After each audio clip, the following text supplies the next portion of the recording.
ভিডিওকে চড় মারার হুঁশিয়ারি দিয়ে চাঞ্চল্যকর বিতর্কে জড়ালেন বিষ্ণুপুর সাংগঠনিক জেলা সভাপতি এবং ওন্দার বিধায়ক অমরনাথ শাখা। বুধবার ওন্দা বিডিও অফিসের সামনে আরজিকর ইস্যুতে বিজেপির ধর্ণা ও অবস্থান কর্মসূচিতে যোগ দিয়ে সাংবাদিকদের মুখোমুখি হয়ে এই মন্তব্য করেন তিনি। সাংবাদিকদের প্রশ্নের জবাবে অমরনাথ শাখা বলেন, আমি বিধায়ক না থাকলে এক চড়ে বিডিওর দুটো গাল নড়িয়ে দিতাম।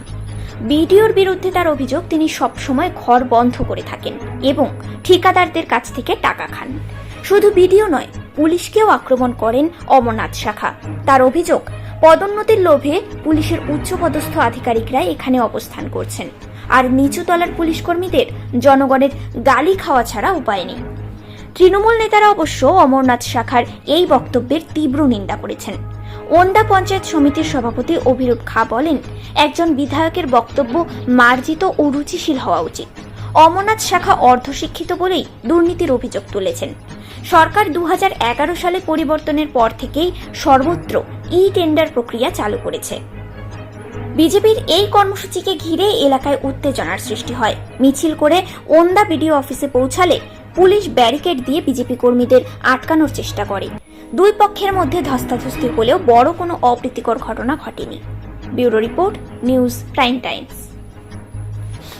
আজকে আন্দোলন এখানে নয়, সারা পশ্চিমবাংলা ব্যাপী। আমাদের যে আরজিকর হসপিটালে যে বোনটি সবাইকে ছেড়ে চলে গেছে, আর এই তৃণমূল সরকার এই ধরনের একটা ঘটনাকে ধামাচাপা দিতে চাইছে, তার জন্য আজকে সমস্ত পশ্চিমবাংলাতে এই আমাদের বিডিও অফিসের সামনে ধর্ণা অবস্থান চলছে। দেখুন, ইনারা আছেন প্রমোশনের জন্য। আজকে যাদের ছবি উঠবে তারা হয়তো কাল বাদে প্রমোশন হবে। যেমন ওসি আছেন, উনি আইসি হবেন, যিনি আইসি যে সিআই আছে সে তার উপরে র্যাঙ্কে যাবে। আর এই যে ছোট ছোট যেগুলো আছে এরা সমস্ত সাধারণ গালি খেয়ে মরবে। এদের তো কিছু করার নাই, কারণ এদের তত্ত্বাবধানই হচ্ছে। কারণ উনাদের বাড়িতেও মা বোনরা আছে। পশ্চিমবাংলায় যে ঘটনা ঘটছে উনাদেরকেও নজর দেওয়া দরকার সাধারণ পাবলিকেশনের।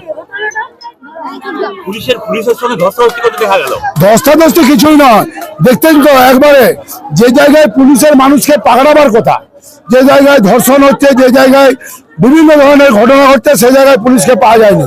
আর এখানে বিজেপি আসবে, মমতা ব্যানার্জিকে শান্তিতে থাকতে দিতে হবে, মমতা ব্যানার্জির পক্ষে রাখতে হবে, তার জন্য আজ এদের এই ব্যবস্থা। এখানে শুনুন, এই ভিডিও সম্বন্ধে যত বলা যায় না তত ভালো।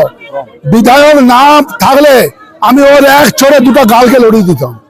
সব সময় ভিডিও অফিসে চাবি দিয়ে থাকে বন্ধ করে। উনি তো ডেভেলপমেন্ট অফিসার, উনার কিসের ভয়?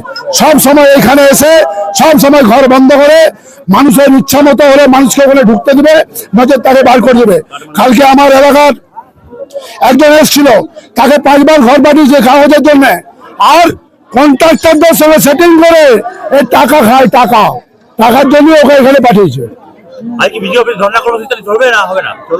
চলবে, অসুবিধা কিছু নেই। আমরা ইনাদের সঙ্গে কি লড়াই করবো? ইনাদিকে যা বলে মমতা পাঠিয়েছে করুন, আমরা মন করলে এখনই তুলে ফেলে দিতে পারি।